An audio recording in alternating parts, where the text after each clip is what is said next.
It's no secret to 99% of Final Fantasy Tactics players that Cloud from Final Fantasy VII is an unlockable guest character in the game, which is honestly reason enough for some people to want to check it out in the first place. But in the original PlayStation 1 version and the PSP version War of the Lions, Cloud was, not great. Certainly not in comparison to other characters you obtained around the same time as him, like Orlando, or Beowulf, or Meliadul.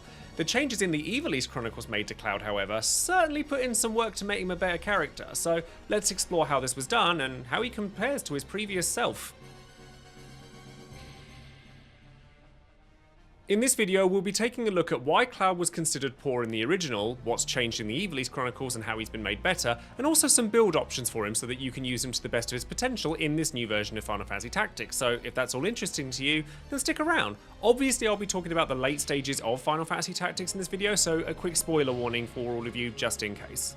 In the original Final Fantasy Tactics, Cloud was unlocked after a series of side missions, namely those involving Beowulf, Reese, and Construct 7, and encountering Aerith, or at least someone who looks and sounds an awful lot like her and shares the same name, in the trader city of Los Guidos, and buying a flower from her. In the Ivalice Chronicles, you actually gain Cloud very slightly earlier than the previous versions, meaning that you can take him into the Limberry Castle fight gauntlet against Marquis Elmdor.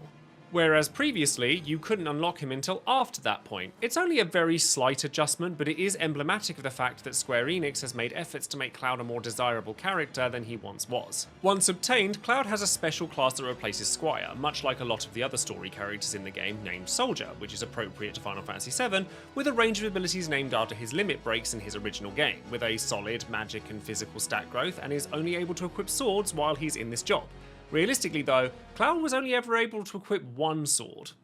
This is because in order to use any of his limit attacks, Cloud has to be equipped with the Materia Blade, which in the original version of Final Fantasy Tactics had to be obtained separately from Cloud himself by going into Mount Bavenia and picking it up through the Treasure Hunter ability. Without the Materia Blade, Cloud is just a normal unit with less abilities than usual.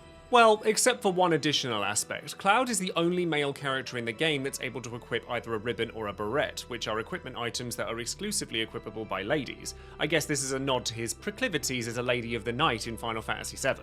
With the Materia Blade equipped though, he gains access to his limit skills, which cost a fair amount of JP each to obtain, and for the most part, they are simple ranged damage dealing attacks, named after his various limit breaks in Final Fantasy VII. Now, limit attacks don't scale off of Cloud's physical attack power, as one might expect from him.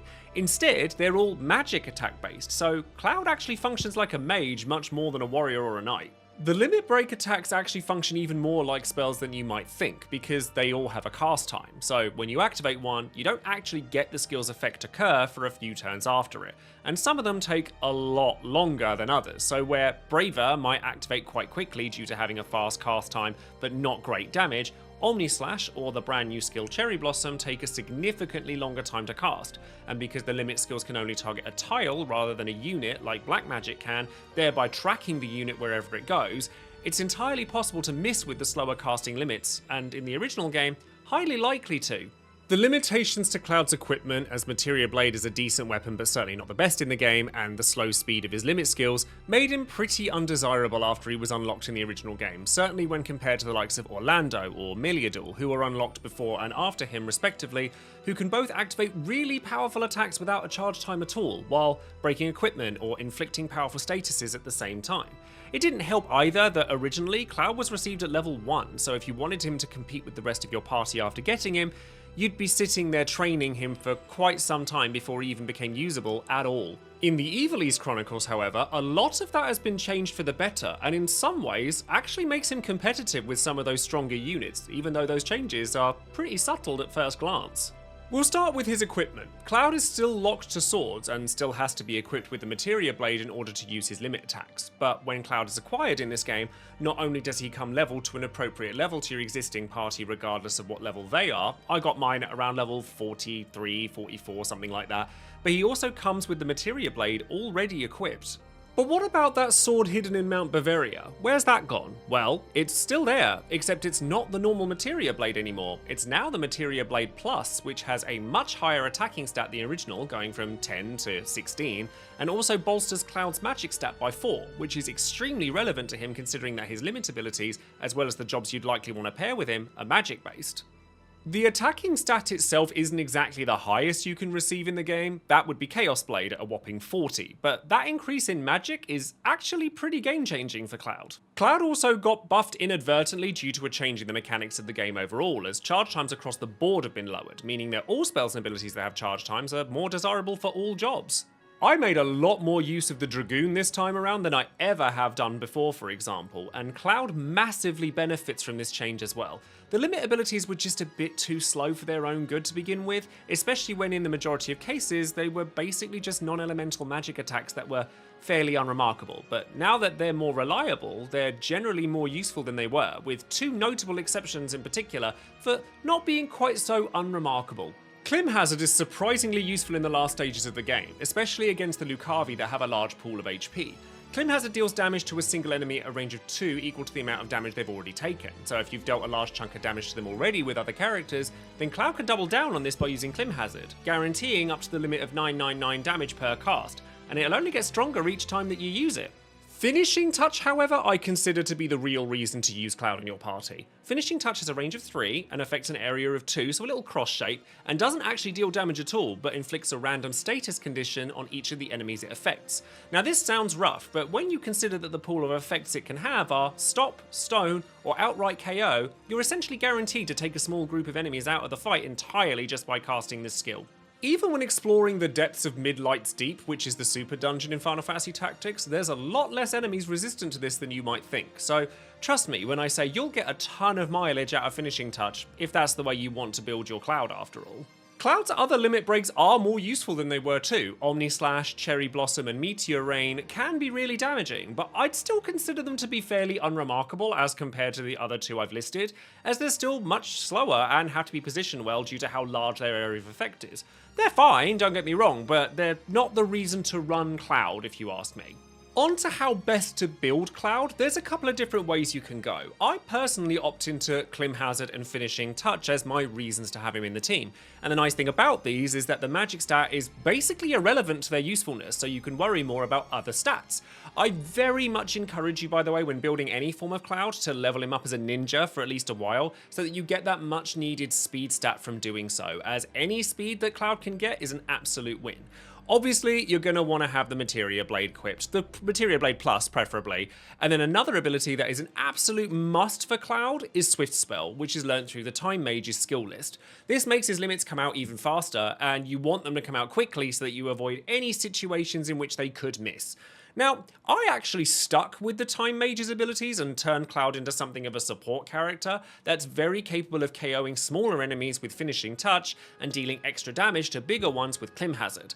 Having him able to cast spells like Haste or Slow actually makes him really useful as a support character, especially on himself. You want haste on him, but you could even argue the use of arithmetics here instead of time magic because you get a much wider selection of spells that you could use with him because his magic stat wants to be as high as possible. But I wanted the reliability of the neat time magic spell list just so I could cast haste at the beginning of the round without having to worry about targeting enemies and just targeting my allies, etc. Equipment-wise, I would gear him out entirely for speed and resilience. Now, you could give him a ribbon or a barrette if you haven't got one yet, but they don't give him a lot of health. And he can't equip heavy armor either, so just be aware of that. Accessory-wise, I just go for more speed. You could give him movement instead if you think that he has enough of it, but honestly, I think that there's never enough speed with what you want Cloud to be doing, and how little you require his other stats with this build.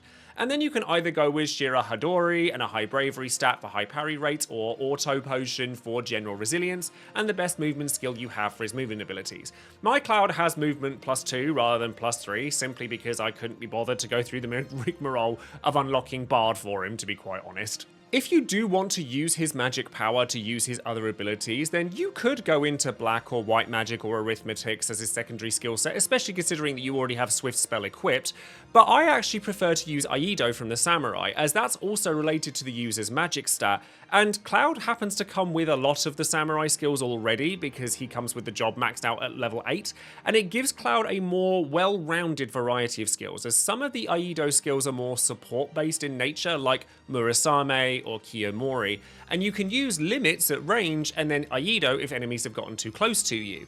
At that point, I would adjust the equipment slightly to include magic power increasing gear like red shoes, which do both magic power and movement, and then lambent hat, which increases your speed and your magic power. You'll hit a lot harder with stuff like Cherry Blossom if you want to try out Cloud's new toy this way, but you'll have a little bit less health and speed overall. I'd still keep Swift Spell over Magic Boost because yeah, you'll hit harder if you equip Magic Boost, but it's no good if you miss entirely. But if you find you're still getting the limits to hit fast enough, you could swap that in. And don't forget as well that katanas can break when you're using Aido, so keep stocked up on as many of those as you can from the shop if you're going to do this. Overall, Cloud is a significantly better character in the Ivalice Chronicles than he's ever been before, which I'm sure many players will be really happy to hear. Is he as busted as the likes of Thunder God Cid? Well, no, but let's be honest, very few characters in the entire pantheon of Final Fantasy can claim to be as good as he is. But regardless, if you wanted to use Cloud in your final party in FF Tactics, it's now a much more plausible thing to do, and hopefully I've been able to help you guys build him just right. But if you have an alternative build you'd like to share, please do so in the comments, as I'm sure there's tons of other ways that people have been building Cloud. If you'd like to learn all the other tips and tricks I've got for Final Fantasy Tactics, then check out my other videos on this game. I love Final Fantasy Tactics, but I think I'm about ready to move on to the next game for videos. I'm currently playing Digimon Story Time Stranger, and Pokemon Legends ZA is out very soon, and I've just Platinum Trophied both Hollow Knight and Hollow Knight Silksong, so subscribe to the channel if you'd like to see more on those, and all sorts of other games, tier lists, community things, and more. But until then, have a wonderful day, and thank you very much for watching. Take care.